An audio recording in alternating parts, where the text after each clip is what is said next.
அன்பின் ஆண்டவர் இயேசு கிறிஸ்து நாமத்தில் உங்கள் அனைவரையும் அன்போடு வரவேற்கிறேன். அதிகாலையில் ஆண்டவர் இயேசுவோடு இந்த நிகழ்ச்சியில் ஆண்டவருடைய வார்த்தைகளை நாம் அதன்படி வாழ ஒப்பு கொடுப்போம், நாம் ஆசீர்வதிக்கப்படுவோம். இந்த நாளிலே தியானிக்க இருக்கிற வேத வார்த்தை நீதிமொழிகள் 8ஆம் அதிகாரத்தில் 17ஆவது வசனம். என்னை சிநேகிக்கிறவர்களை நான் சிநேகிக்கிறேன், அதிகாலையில் என்னை தேடுகிறவர்கள் என்னை கண்டடைவார்கள்.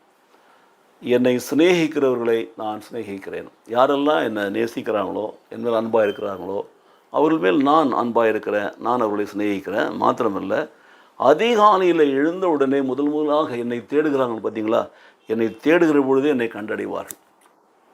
அதிகாலையில் தேவனை தேடுகிற பொழுது தேவன் முன்பாக இருக்கிறார், நமக்கு தரிசனம் ஆவார், நம்மோடு கூட பேசுவார், நம்முடைய கேள்விகளுக்கு பதில் சொல்வார். வேதத்தை திறந்து வாசிக்கிற பொழுது நம்மோடு கூட பேசுவார்.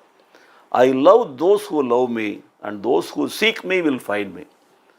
என்னை தேடுகிறவர்கள் என்னை கண்டடைவார்கள், என்னை சிநேகிக்கிறவர்கள் என்னால் சிநேகிக்கப்படுவார்கள். இதுதான் இந்த காலைகளில் ஆண்டவர் சொல்கிற ஆலோசனை. எனக்கு பிரியமான சகோதர சகோதரிகளே, மத்தேயு சுவிசேஷம் 7ஆம் அதிகாரத்தில் வாசிக்கிறோம், கேளுங்கள் அப்பொழுது கொடுக்கப்படும், தேடுங்கள் கண்டடைவீர்கள், தட்டுங்கள் திறக்கப்படும் என்று சொல்லப்பட்டிருக்கிறது. ஆஸ்க், சீக் அண்ட் நாக் என்று சொல்லி. So when we seek our Lord Jesus Christ in the early hours of the day, what happens? He is there in front of us to speak to us, to counsel us, to guide us, to bless us. எவ்வளவு பெரிதான பாக்கியம் பார்த்தீங்களா?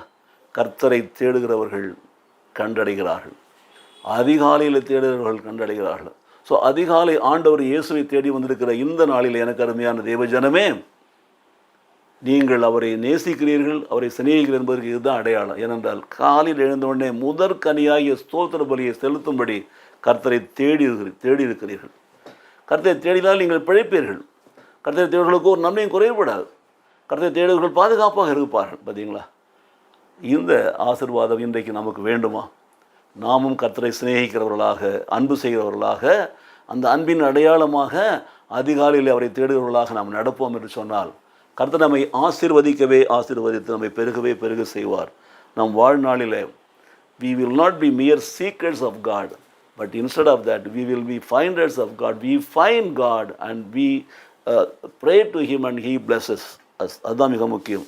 So that is our relationship with God. நம்முடைய உறவு வெளிப்படுகிற ஒரு வழிதான் அதிகாலையில் ஆண்டவரை தேடுவது. கண்களை மூடுவோமா? நல்ல தகப்பனே, இந்த காலை வேளையில் உம்மை தேடி வந்திருக்கிற அருமையான பிள்ளைகளுக்கு நாங்கள் ஜெபிக்கிறோம்.